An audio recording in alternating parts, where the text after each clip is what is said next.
क्या भारत ताइवान को एक देश का दर्जा देने की तैयारी कर रहा है? क्या भारत अब आधिकारिक तौर पर वन चाइना पॉलिसी को हमेशा हमेशा के लिए गुड बाय कहने वाला है? भारत के इरादे देखकर तो अब यही लगता है। कई मीडिया रिपोर्ट्स इस ओर इशारा कर रही हैं कि जल्द ही भारत और ताइवान के बीच एक ट्रेड डील को लेकर आधिकारिक स्तर पर बातचीत शुरू हो सकती है। भारत और ताइवान दोनों ही देशों का चीन के साथ बेहद तनावपूर्ण विवाद चल रहा है और इस बीच ये दोनों देश एक दूसरे के करीब आने की कोशिश कर रहे हैं। ताइवान पिछले कई वर्षों से भारत के साथ एक ट्रेड डील को पक्का करने की कोशिश कर रहा था, लेकिन अब ऐसा पहली बार है कि भारत की ओर से भी इसको लेकर सकारात्मक संकेत मिलने शुरू हुए हैं।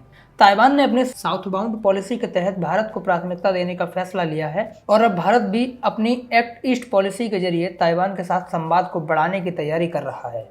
अभी मौजूदा स्थिति का विश्लेषण किया जाए तो ऐसा लगता है कि भारत और ताइवान आर्थिक रिश्तों को मजबूत कर अपने कूटनीतिक रिश्तों की बहाली की ओर पहला कदम बढ़ा सकते हैं। उदाहरण के लिए इसी महीने की शुरुआत में मोदी सरकार फॉक्सकॉन, विस्ट्रॉन और पेगाट्रॉन जैसी ताइवानी मोबाइल निर्माता कंपनियों को अपनी 5 वर्षीय इंसेंटिव स्कीम में शामिल करने का फैसला ले चुकी है। इसी के साथ साथ ताइवान भी अपनी साउथबाउंड पॉलिसी के तहत भारत में बड़े पैमाने पर प्रोडक्शन बेसिस को स्थापित करने की तैयारी कर रहा है। ताइवान के उप विदेश मंत्री टाइन चुंगवांग के मुताबिक भारत एक लोकतंत्र है, भारत एक बढ़िया इन्वेस्टमेंट डेस्टिनेशन है, भारत में स्किल्ड लेबर मौजूद है, ऐसे में हम भारत को अपने प्रोडक्शन बेसिस का केंद्र बना सकते हैं। ताइवान के साथ अपने आर्थिक रिश्ते सुधार कर भारत भी बड़ा फायदा उठा सकता है। तकनीक और इलेक्ट्रॉनिक्स के क्षेत्र में ताइवान बेहद आधुनिक है और अगर भारत इस क्षेत्र में आत्मनिर्भर बनना चाहता है तो ताइवान की सहायता ले सकता है। पिछले कुछ समय में भारत और ताइवान के बीच पीपल टू पीपल टाइज बहुत मजबूत हुए हैं। इसका असर अब भारत की विदेश नीति पर भी देखने को मिल सकता है। भारत और ताइवान के बीच मजबूत होते रिश्तों का श्रेय अगर किसी को जाता है तो वो है चीन। बीते 10 अक्टूबर को ताइवान के राष्ट्रीय दिवस को लेकर जब भारत की मीडिया ने कवरेज की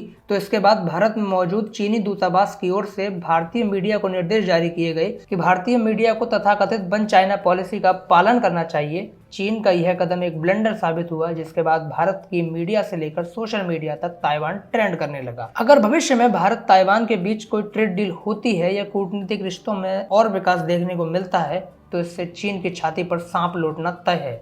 चीन कभी भी यह स्वीकार नहीं करना चाहेगा कि भारत जैसा बड़ा लोकतांत्रिक और शक्तिशाली देश ताइवान को एक अलग देश के तौर पर मान्यता प्रदान करे। चीन की मीडिया यह धमकी पहले ही दे चुकी है कि अगर भारत ताइवान कार्ड खेलता है तो चीन भी भारत के पूर्वोत्तर में भारत विरोधी मानसिकता को बढ़ावा दे सकता है। इसके अलावा इस खबर पर चीन ने प्रतिक्रिया करते हुए भारत को ताइवान के साथ किसी भी आधिकारिक बातचीत के खिलाफ चेतावनी जारी की है। हालांकि चीन की इन धमकियों का शायद ही भारत पर कोई असर पड़े। लद्दाख में भारत के खिलाफ आक्रामकता दिखाकर चीन ने बड़ी भूल की है और अब उसे अंजाम भुगतने के लिए तैयार हो जाना चाहिए।